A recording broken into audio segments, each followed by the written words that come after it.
bajo tu manto no tengo miedo, llena de gracia, Ave María. Hoy yo te ofrezco toda mi vida.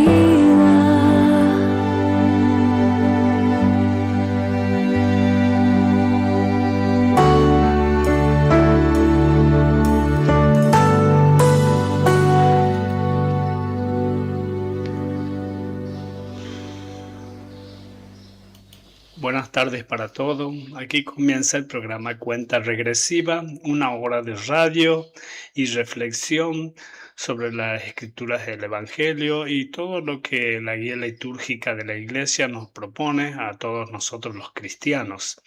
En este día de hoy vamos a hacer una reflexión especial sobre las festividades litúrgicas que corresponderían al día de ayer, el 15 de septiembre, con la Asunción de la Virgen María. Luego vamos a leer y reflexionar sobre las lecturas de las Escrituras y especialmente del Evangelio correspondiente a este día.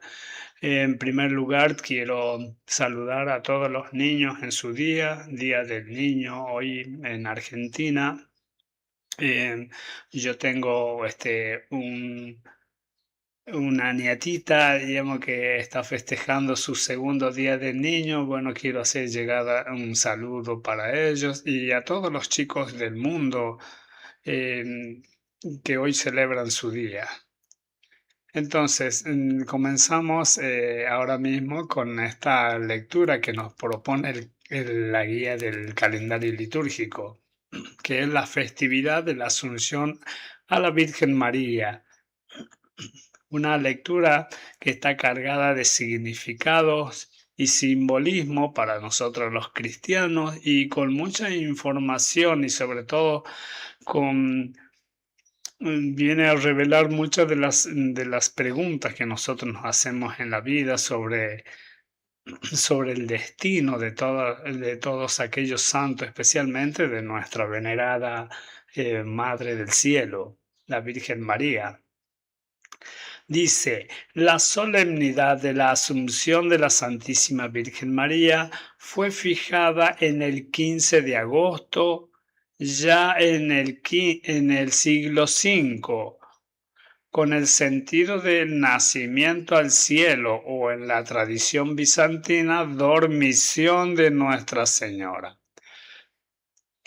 En Roma la fiesta se celebra desde mediados del siglo VII, pero hubo que esperar hasta el 1 de noviembre de 1950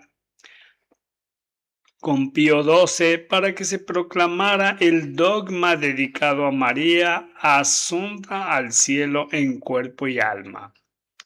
En el credo apostólico, bueno, ahí está la primera interrogante. ¿Por qué se esperó tanto para establecer como dogma este acontecimiento tan importante? Justamente porque no hay nada escrito y todo lo que se rescata es de la tradición.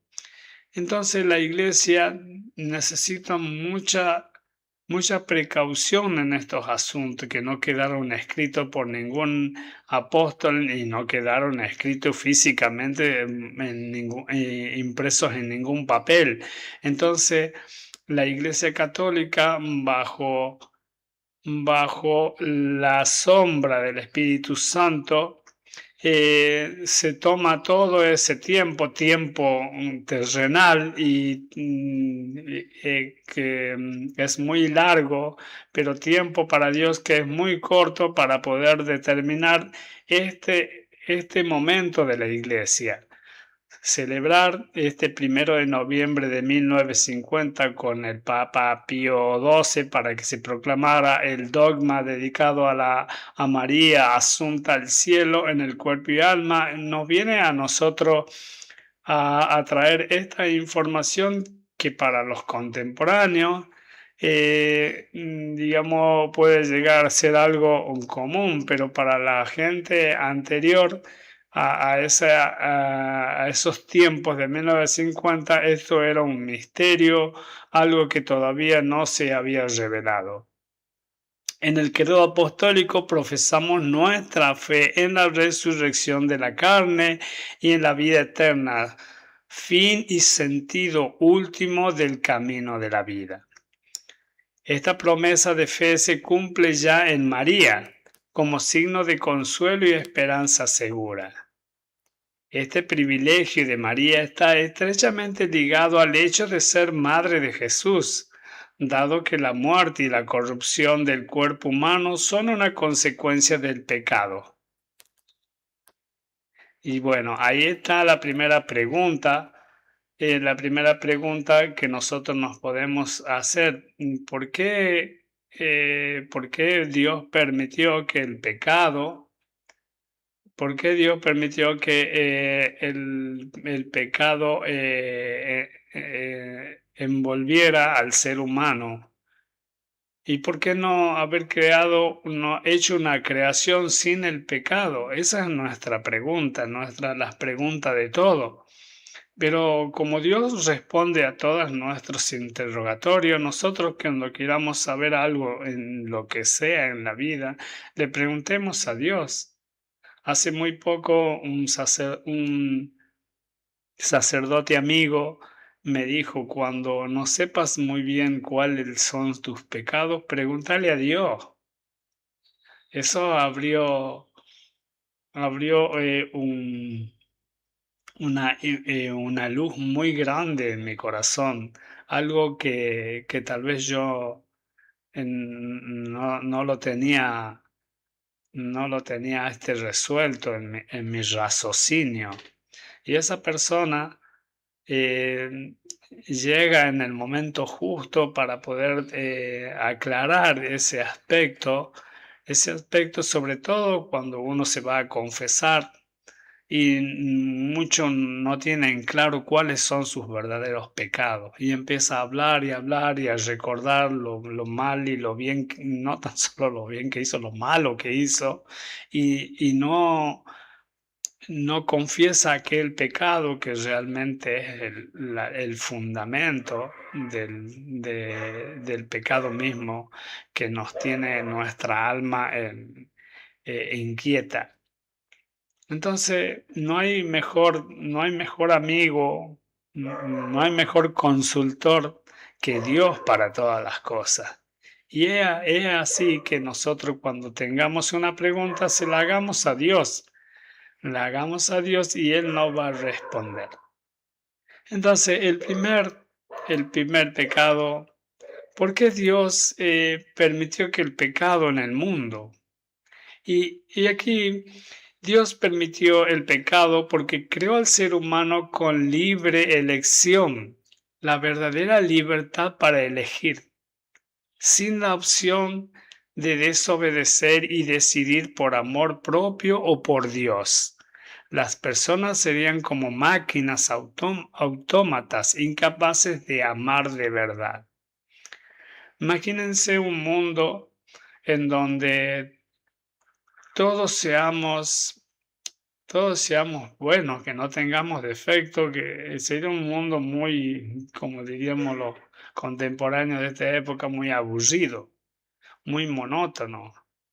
Pero de esa forma Dios, con su inteligencia suprema, viene a, a darnos esta gran mano en nuestra vida, nos viene a dar esa libertad para que nosotros podamos estar confundidos, podamos estar en lo cierto, podamos equivocarnos, podamos acertar, podamos corregir nuestros errores, podamos amarlo o no amarlo a Dios. Es la libertad que Dios nos da. Parece un poco contradictorio lo que voy a decir, pero también en no amar a Dios se lo puede encontrar a Dios. Hay muchos santos que, no amando a Dios o no predicando las obras de amor, encontraron a Dios también. La teología cristiana explica esta decisión a través de varios puntos claves sobre la naturaleza humana y el propósito divino. El don de la libertad. Dios no quería robots. El amor exige libertad para elegir. La opción de pecar es el precio de una voluntad libre. El pecado dio lugar a que Dios mostrara su perdón. La misericordia y la redención se conocen a través de la cruz. La gracia supera el daño de la desobediencia. Dios sabe sacar el bien de las situaciones dolorosas. Y bueno, en ese caso, como muchas veces nosotros nos ha tocado vivir situaciones dolorosas en nuestras decisiones equivocadas, Dios pudo sacar el bien a través de esas situaciones. La lucha moral ayuda a madurar el carácter. Su soberanía gobierna la historia sin ser el autor del mal.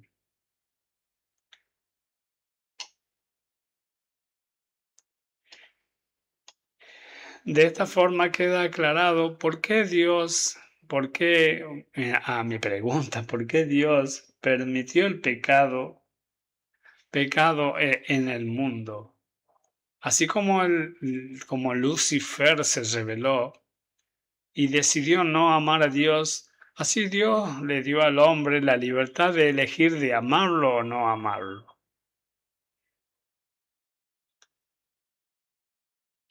Sigamos con la lectura después de haber respondido a esta pregunta. El destino de María, unida al cuerpo transfigurado y glorioso de Jesús, será el destino de todos los que están unidos al Señor Jesús en la fe y en el amor. Ahí está, ¿ve? Nosotros decidimos estar unidos a Jesús en la fe y en el amor. Pero antes de Jesús, ¿cómo hacían las personas para poder ser justificadas? Solo a través de Dios mismo las personas eran justificadas, porque no había venido nuestro Señor Jesucristo para enseñarnos el camino. Entonces era Dios quien actuaba directamente a través de sus profetas sobre el corazón de las personas, haciendo que ellos actúen de una manera justa y de esa manera ser justificados. Es interesante contactar que la liturgia, a través de los textos bíblicos tomados del libro de Apocalipsis y de Lucas, con el canto del Magnificat, nos lleva a orar más que a reflexionar. Bien, nuestras reflexiones son vacías sin la oración. Es tan importante antes de poder estar frente a este micrófono, la oración, para poder nuestras reflexiones sean de Dios y no de nosotros los hombres. Poder haberle orado a Dios, Señor, me voy a hablar en la radio, voy a leer las escrituras y quiero que me ilumines con tu sabiduría para poder yo anunciarle al mundo tu divina palabra. De esa forma, esta frase dice, nos lleva a orar más que a reflexionar. Y nos surge la pregunta, ¿qué es el canto del Magnificat? El Magnificat es un cántico de alabanza y gratitud que la Virgen María dirigió a Dios. Se encuentra en el Evangelio de Lucas. María lo cantó durante su visita a su prima Santa Isabel, tras saber que iba a ser madre de Hijo de Dios. El nombre proviene de la primera palabra en latín del texto Magnificat, que significa proclama mi alma. Es una oración de profunda alegría. María alaba el poder, la santidad y la misericordia de Dios. destaca cómo Dios ayuda a los humildes, derriba a los poderosos de sus tronos y llena de bienes a los hambrientos. Y aquí dice, ¿dónde es que se reza ese famoso Magnificat? ¿Dónde es que se hace tal acción? Se canta o se reza, y esta vez se canta o se reza todos los días durante las vísperas, o sea, en la oración de la tarde o al comenzar el día. Al comenzar el día, si nosotros cantamos o rezamos el Magnificat, lo hacemos fuera de las misas, ¿ve? Por ejemplo, durante la misa eso no se hace, pero durante el día nosotros podemos hacerlo todo el día, pero especialmente al comenzar y al terminar el día. Muchos compositores famosos a lo largo de la historia han puesto música a este texto bíblico para servicios religiosos y conciertos corales.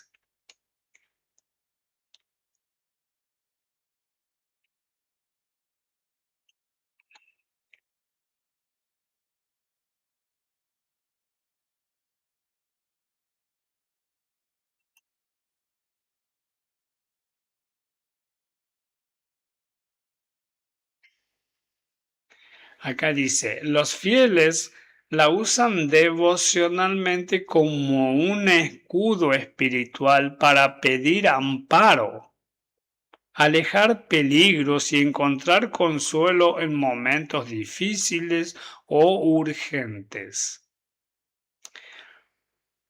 Recuerda la actitud de María al aceptar los planes divinos y confiar en que Dios socorre a los humildes.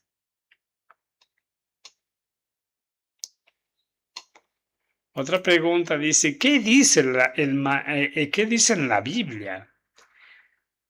Es el cántico de alabanza de la Virgen María que se encuentra en el Evangelio de Lucas 1, 46, 55. Su nombre proviene de la primera palabra de latín de su texto Magnificat, que significa proclama mi alma la grandeza del Señor. Ahora recordamos aquellas palabras que María se lo dijo a su prima Isabel. Es una oración de profunda gratitud y alegría por la elección de María como madre de Jesús. Un poco para aclarar cuán importante es esta oración o cántico que estamos en este momento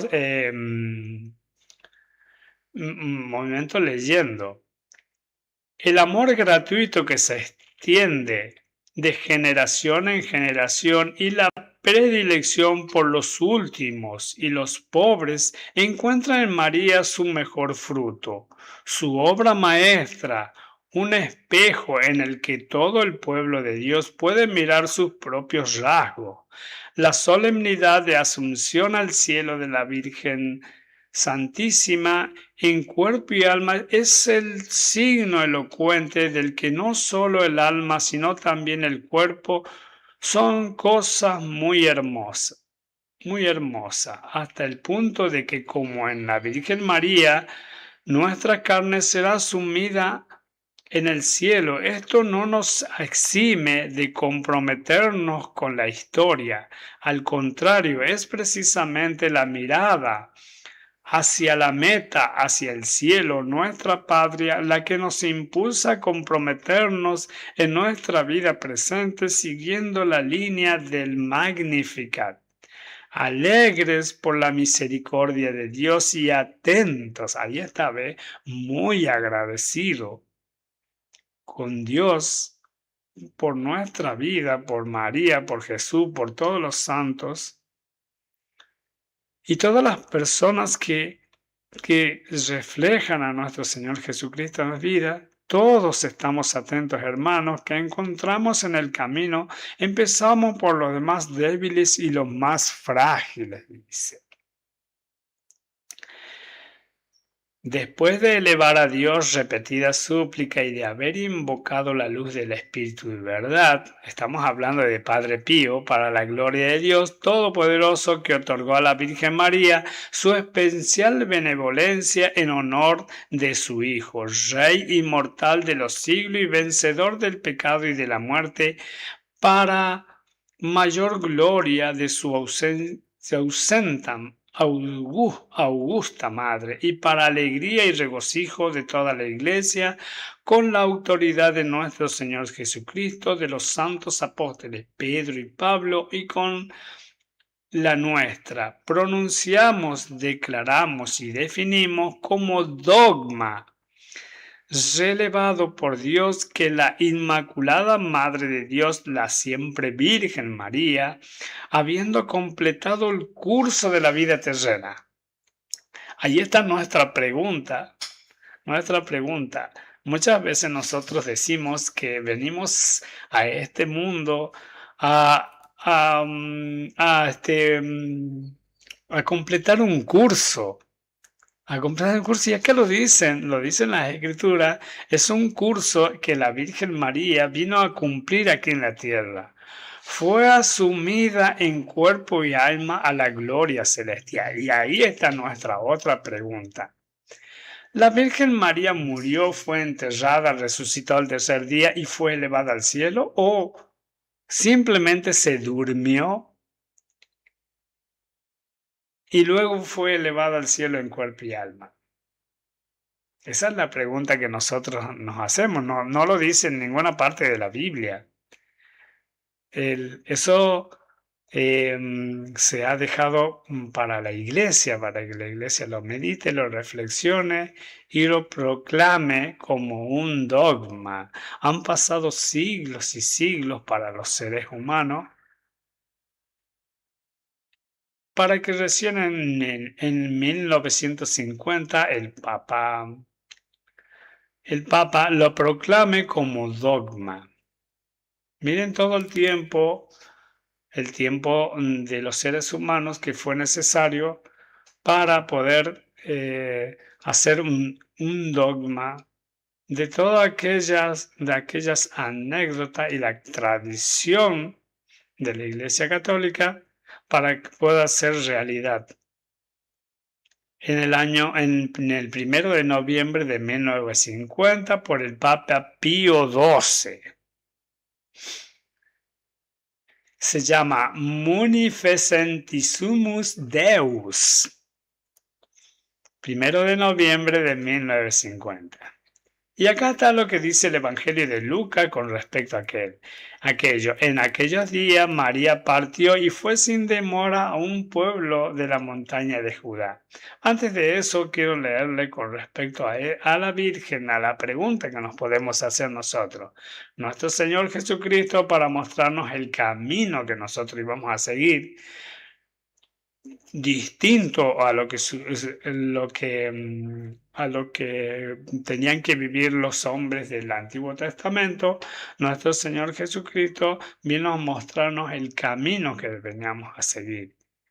Morir sacrificándonos, renunciando a nosotros mismos, tomando nuestra cruz y siguiéndolo, muriendo a esta vida terrenal para resucitar al cielo. No hacemos nosotros la pregunta si la Virgen María siguió ese camino. Pero un poco arriba nos dice que era injusto para la Virgen, que no había tenido el pecado, no había vivido con las angustias del pecado, someterla a la mortalidad. Por eso es más adelante que se aclara que solo fue una dormición y fue llevada inmediatamente al cielo en cuerpo y alma. Pero bueno, para salir de esta duda, le hicimos la pregunta: ¿la Virgen María murió o fue llevada al cielo en cuerpo y alma? Fue la pregunta que yo hice. Según la doctrina y la tradición de la Iglesia Católica y Ortodoxa, ambas cosas ocurrieron. La tradición señala que María, pasó por el tránsito de la muerte. Sí, se durmió. Y al terminar su vida terrenal fue llevada al cielo en cuerpo y alma. Este evento se reconoce como Asunción de la Virgen.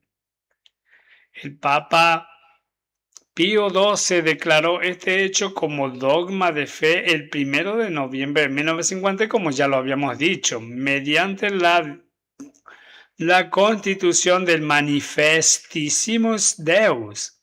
La fórmula oficial usa la frase terminado el curso de su vida terrena para indicar su paso a la gloria celestial. Y acá nos aclara un poco sobre la muerte y dormición. La tradición cristiana más antigua y el magisterio papal, como la audiencia de Juan Pablo II, sostienen que María sí experimentó la muerte de forma natural antes de su asunción, imitando a la de su Hijo Jesús. La Iglesia Oriental prefiere llamarla dormición, expresando que ella se durmió en el Señor antes de ser elevada. Es muy parecido los textos, un poco que concuerdan. Por eso habla de que tanto la Iglesia católica y la ortodoxa coinciden en el tema de la muerte o dormición.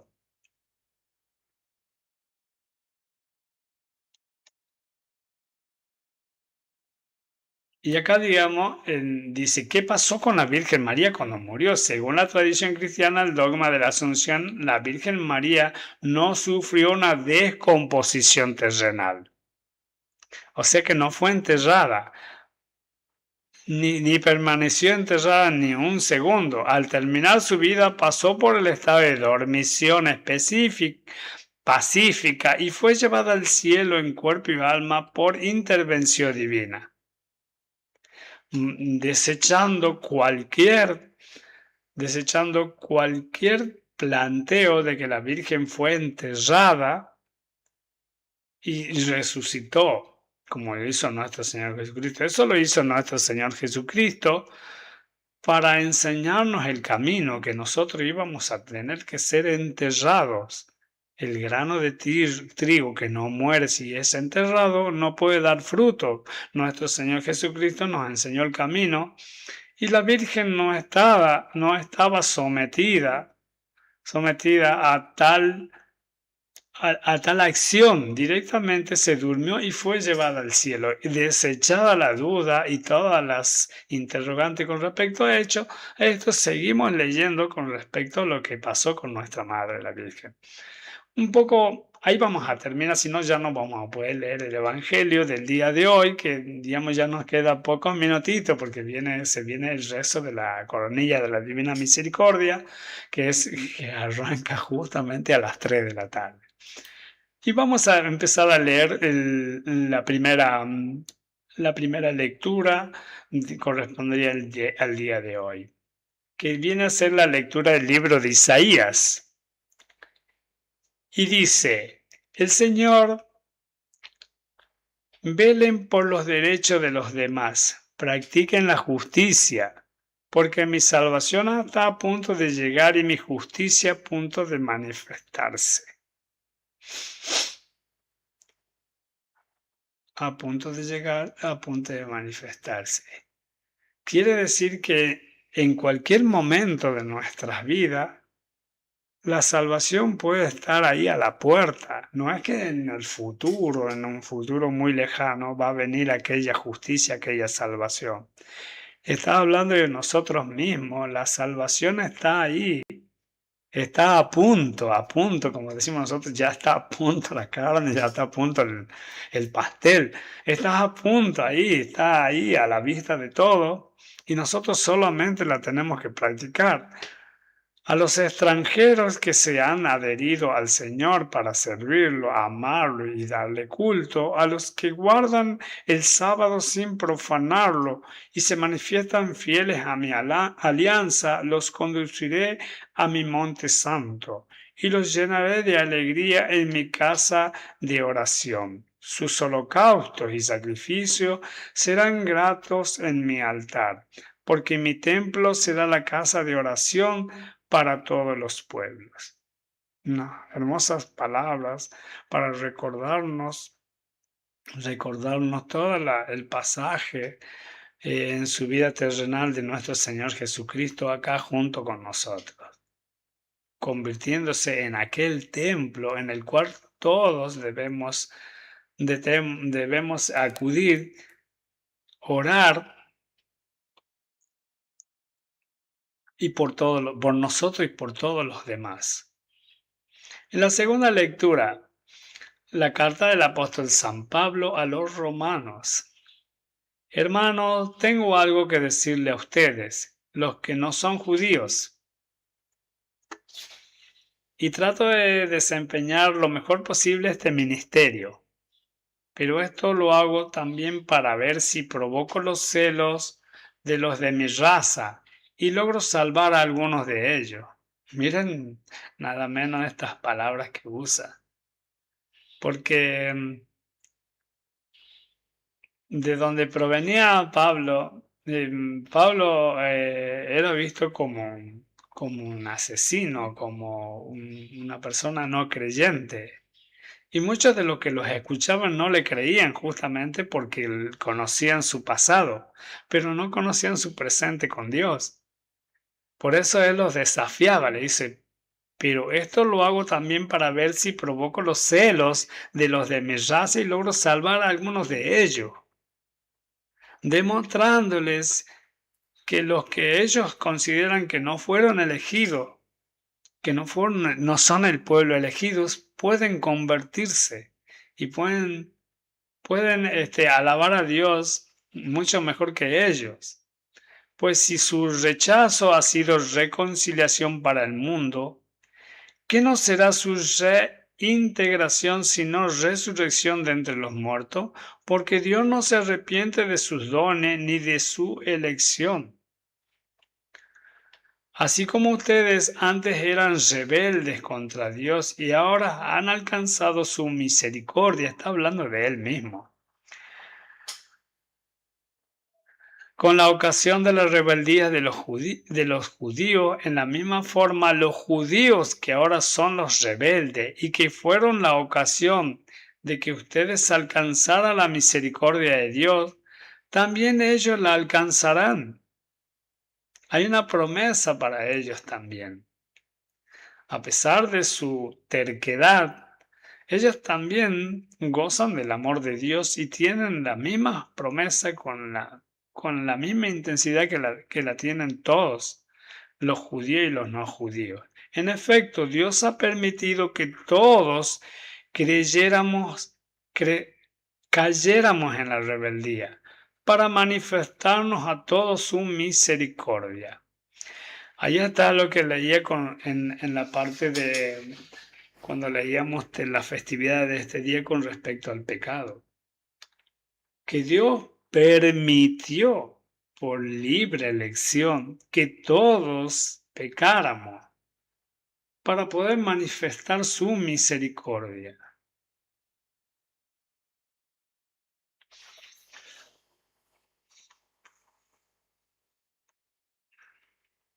En el Evangelio del día, en el Evangelio de Mateo, capítulo 15, versículos 21 al 28. En aquel tiempo Jesús se retiró a la comarca de Tiro y Sidón.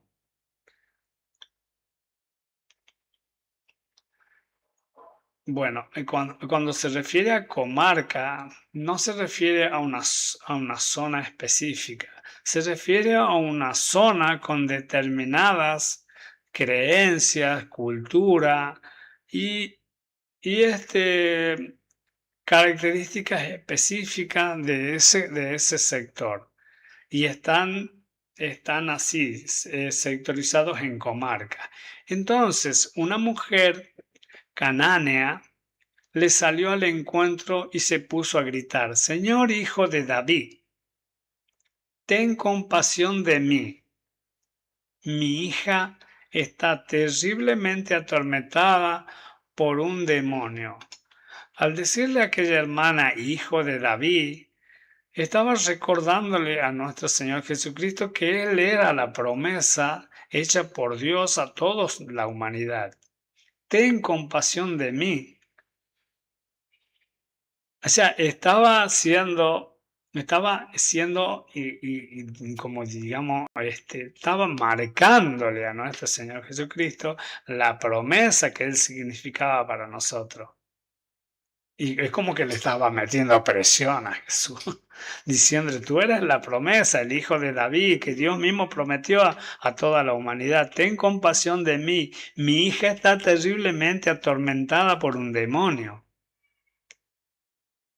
Jesús no le contestó una sola palabra, pero los discípulos se acercaron y le rogaron, atiéndela, porque viene gritando detrás de nosotros. Él les contestó, yo no he sido enviado sino a las ovejas descarriadas de la casa de Israel.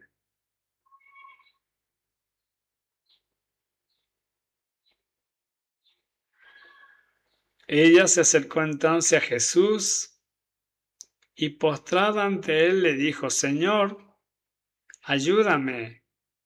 Él le respondió, no está bien quitarles el pan a los hijos para echárselos a los perritos. Pero ella replicó, es cierto, Señor, pero también los perritos se comen las migajas que caen de la mesa de los amos. Entonces Jesús le respondió, mujer, qué grande es tu fe, que se cumpla lo que deseas. Entonces, leído este último párrafo, ¿qué estaba haciendo Jesús? Jesús de antemano sabía la característica y el tipo de creyente que era aquella mujer. Pero quería darle una lección a todos aquellos que se encontraban en el lugar. Mujer, qué grande es tu fe.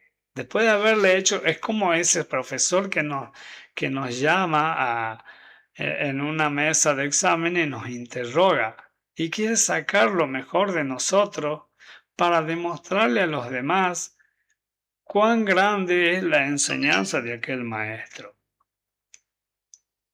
Entonces, nuestro Señor Jesucristo estaba dando una lección a todos aquellos que caminaban, incluso a sus discípulos.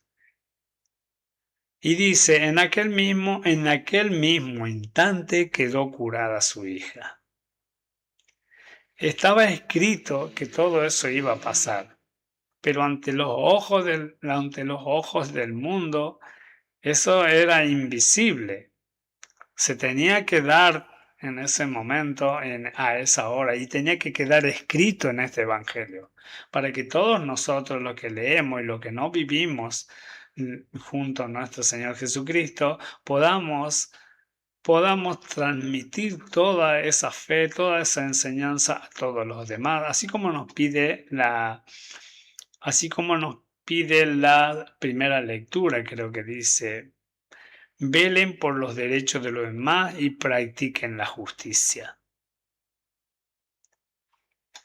Al nosotros hacer lo que hacemos en esta radio, estamos intentando velar por los derechos de los demás y practicar la justicia de Dios para la salvación del mundo. Estamos aportando aquel granito de arena en nuestra miserable ayuda a los planes del reino celestial.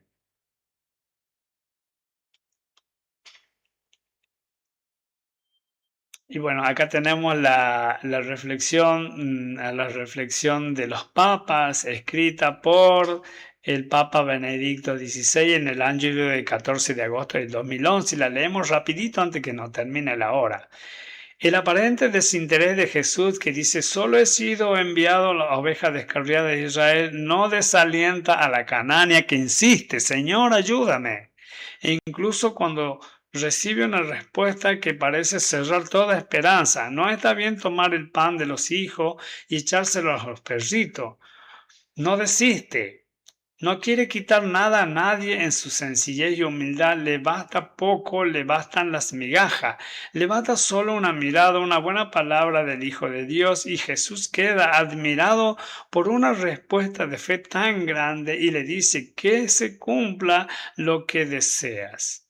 Queridos amigos, también nosotros estamos llamados a crecer en la fe, a abrirnos y a acoger con libertad el don de Dios, a tener confianza y gritar a sí mismo a Jesús: danos la fe y ayúdanos a encontrar el camino. Es el camino que Jesús pidió que recorrieran sus discípulos. La Cananea y los hombres de todos los tiempos y de todos los pueblos, cada uno de nosotros.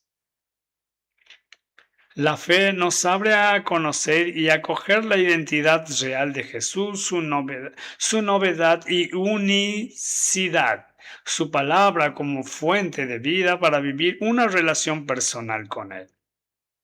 El conocimiento de la fe crece con el deseo de encontrar el camino y en definitiva es un don de Dios que se revela a nosotros, no como una cosa abstracta sin rostro, sin nombre. La fe responde más bien a una persona que quiere entrar en una relación de amor profundo con nosotros y comprometer toda nuestra vida. Papa Benedicto XVI, Angelus del 14 de agosto del 2011. Bueno, con esto damos por cerrado este día de hoy. Como les dije al principio, un saludo especial para todos los niños de esta comunidad y de nuestro país, Argentina, que están celebrando su día del Día del Niño. Una invitación más para la festividad de Nuestra Señora de los Yampa, que será el 11, 12 y 13 de septiembre. Están todos invitados a participar de la peregrinación ya en la iglesia Nuestra Señora del Carmen en Aguilares y en Nuestra Señora del Fátima aquí en Concepción. Está un panel informativo para todos los que quieran y deseen inscribirse. Bueno, será hasta el próximo domingo, Dios mediante.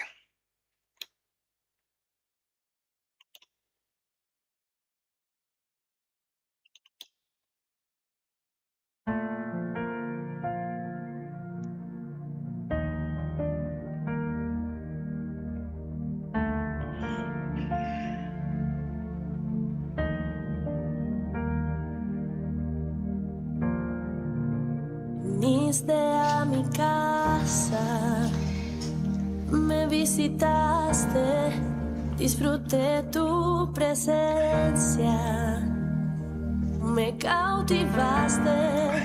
No quiero que te vayas, yo quiero que te quedes. He preparado un aposento